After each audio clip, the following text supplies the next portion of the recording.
വഖുലിൽ ഹംദുലില്ലാ, വഖുൽ പറയുകയും ചെയ്യുക അൽഹംദുലില്ലാഹ്, അൽഹംദുലില്ലാഹ് എന്നും പറയുക.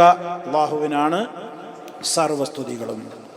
അല്ലാഹുവിന് സർവസ്തുതിയും പറയാനാണ് കണ്ടോ അൽഹംദുലില്ലാഹ് എന്ന് പറയാൻ വേണ്ടി കൽപ്പിക്കുകയാണ്. അൽഹംദുലില്ലാഹ്. കാരണം അല്ലാഹു സുബ്ഹാനഹു വ തആല ഒരാളെയും വെറുതെ ശിക്ഷിക്കൂല. ഹുജ്ജത്ത് പൂർത്തിയാക്കിയിട്ടേ അല്ലാഹ് ശിക്ഷിക്കുള്ളൂ. റഹ്മാനായ റബ്ബിന് സർവസ്തുതി എന്ന് പറയാൻ കാരണം എണ്ണിയാ തീരൂല. അൽഹംദുലില്ലാഹ് എന്ന് പറഞ്ഞുകൊണ്ടിരിക്കാനാ പറയണം. വഖുലിൽ ഹംദുലില്ലാഹ്, അൽഹംദുലില്ലാഹ് എന്ന് പറയൂ നബിയെ. അത്ര വലിയ നിഅമത്താ അല്ലാഹ് ചെയ്തതെന്ന് നമ്മൾ അനാഥരാക്കിയിട്ടില്ല. ദീന് പഠിപ്പിച്ചു തന്നു, സംവിധാനങ്ങൾ ഏർപ്പെടുത്തി തന്നു, എല്ലാം തന്നു. ആ വഴിക്ക് പോയാൽ നിനക്ക് ശിക്ഷയാണെന്ന് പറഞ്ഞു, ഈ വഴിക്ക് പോയാൽ രക്ഷയെന്ന് പറഞ്ഞു. ഇതൊന്നും ചൂണ്ടിക്കാണിച്ചു തരാൻ ആരും ഉണ്ടായില്ല. വെറുതെ അങ്ങോട്ട് വിട്ടിരിക്കുകയാണെങ്കിലോ? എല്ലാത്തിനും ആളുണ്ട്. സനാഥരാണ് നമ്മൾ, അനാഥരല്ല. പറയൂ പ്രവാചകരെ, വഖുലിൽ ഹംദുലില്ലാഹ്. സയുരീക്കും, നിങ്ങൾക്ക് കാണിച്ചു തരും വഴിയെ അവൻ, ആയാതിഹി, അവൻ്റെ ദൃഷ്ടാന്തങ്ങൾ, ഫതഅരിഫൂനഹ, അപ്പോൾ നിങ്ങൾക്ക് കാര്യങ്ങൾ വളരെ വ്യക്തമായി മനസ്സിലാക്കാൻ സാധിക്കും. ഒരുപാട് കാര്യങ്ങളുണ്ട്. ഈ പ്രപഞ്ചത്തിൽ കാണുന്ന എല്ലാ ദൃഷ്ടാന്തങ്ങളും അല്ലാഹു മഅരിഫത്തുള്ളക്കുള്ള തെളിവുകളാണ്.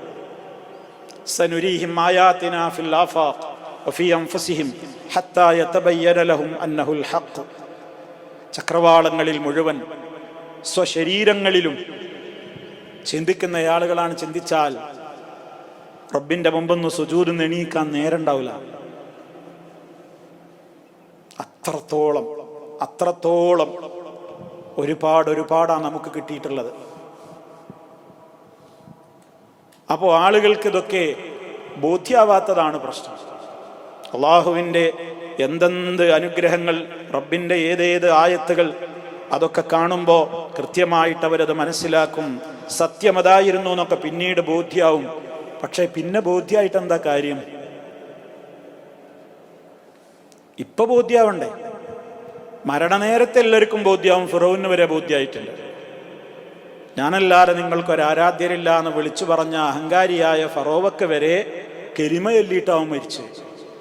കെലിമ ചൊല്ലി മരിച്ചുകൊണ്ട് മാത്രം എല്ലാവരും നന്നാവും ആരും വിചാരിക്കണ്ട. ഫിറൗൻ കെലിമ ചൊല്ലിയില്ലേ? പക്ഷേ ആ സമയത്തായിപ്പോയി. മരണത്തിൻ്റെ നേരത്തെ രക്ഷല്ലാന്ന് കണ്ടപ്പോഴാണ് പറഞ്ഞത് ഞാനും മൂമിനാണ്.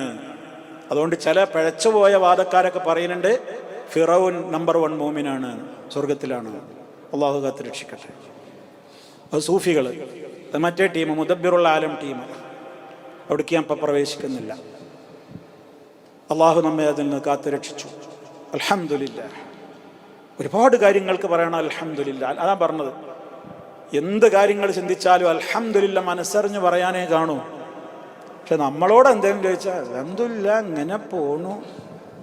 കാരണം നമ്മളാകെ കാണുന്നത് എന്താ വെച്ചാൽ നമ്മളെ കാണാൻ മേലുള്ളവൻ്റെ ദുന്യാവാണ്. അതിൽ കിട്ടിയിട്ടില്ലല്ലോ, തട്ടിമുട്ടി ഇങ്ങനെ പോണു. നമ്മളൊക്കെ പറയുന്നതാണ്. മനസ്സറിഞ്ഞ് അൽഹംദുലില്ലാഹ് പറയാൻ നമ്മളൊക്കെ പഠിക്കണം, പ്രാക്ടീസ് ചെയ്യണം. അൽഹംദുലില്ലാഹ് എന്ത് വന്നാലും അൽഹംദുലില്ലാഹ് അലാ കുല്ലി ഹാൽ, അൽഹംദുലില്ലാഹ് അലാ കുല്ലി ഹാൽ. എന്തപ്പോൾ ഇതിലൊക്കെ അപ്പുറം നമുക്കിനി കിട്ടാനുള്ളത്? അപ്പം അതുകൊണ്ട് റബ്ബിൻ്റെ നിഅമത്തുകൾ, അവൻ്റെ ആയത്തുകളൊക്കെ നിങ്ങൾ കാണും, അത് മനസ്സിലാക്കുക തന്നെ ചെയ്യും.